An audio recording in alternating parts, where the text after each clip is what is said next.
terms of the coronavirus that's going on right now, I know to keep the turbines running, the technicians have to go out. It's about an hour-long journey by boat to check on the turbines, perform, the necessary maintenance that has to be done.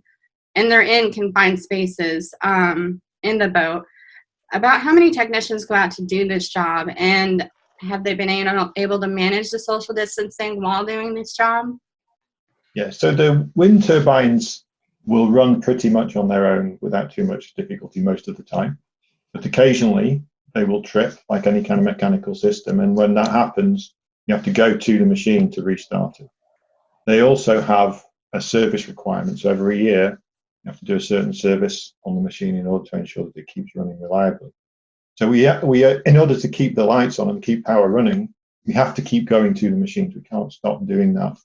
And because gradually over time, the power would then reduce if we stop. So unfortunately, we are asking people to go to work every day. These are critical workers. They're doing a very important job for the country to keep the lights on.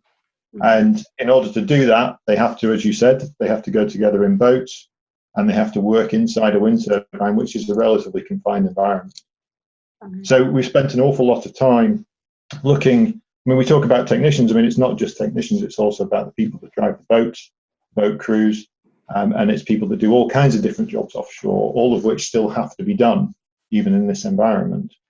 And so we spent a lot of time looking at all of those different jobs and figuring out how we can ensure that they can still exercise the social distancing, they can still be safe, whilst at the same time getting the work done that needs to be done to keep the lights on. And I think right now, I feel very comfortable that we've created an environment which is as safe as it can be, acknowledging, of course, that we're still asking people to go to work at the time when most people are staying at home. Have you put any other safety measures in place in order to keep them safer in any other way? Yes, of course. So we've reduced the number of people that travel in a boat and reduced the number of people that work together. So our teams work in shifts generally anyway, but in addition to that now, we've staggered the sailing. So the boats don't all go at the same time like they used to. They now go in separate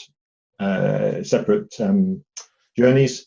And when that happens, the crews arrive at the office, they go through the process of preparation, they go to the boat, they go to the wind farm. They've left before the next crew arrives in the office.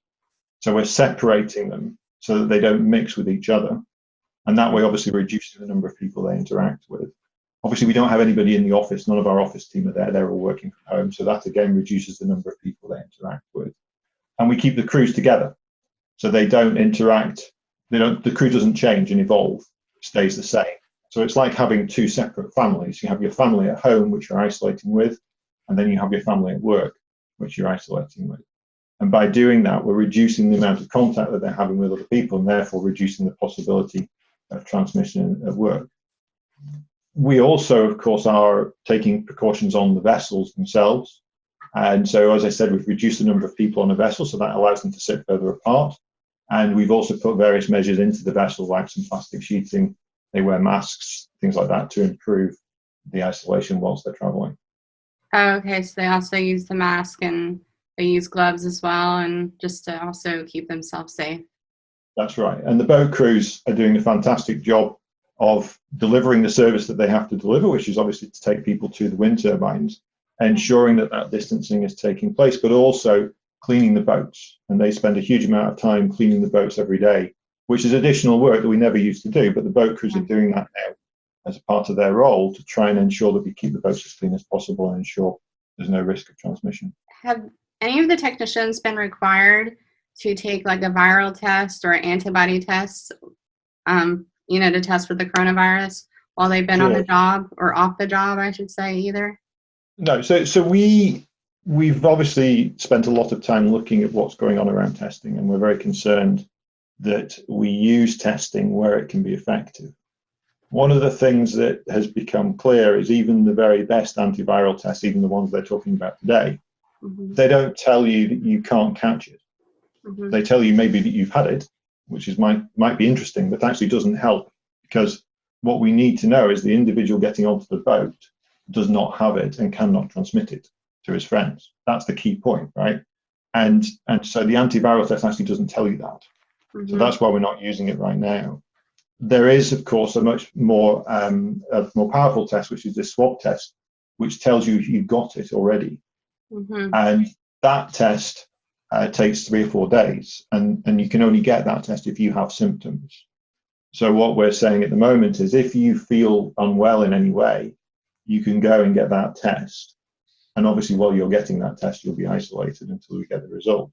If the result is positive, then obviously you go into isolation. If the result is negative, you can come back to work if you feel okay. And that helps, particularly for people who are living in an environment where they're with a group of people, like their family, and one of those individuals has symptoms. Because in the current rules, that would take somebody out for 14 days. They wouldn't be able to work during that period. So now they can go and get tested, and they can prove that they don't have it. Then the individual can come back to work much sooner. So we're using testing as effectively as we can to ensure that it actually helps us to make better decisions. And at the moment, the antiviral testing, the antibody testing, is not really helping us. Yeah.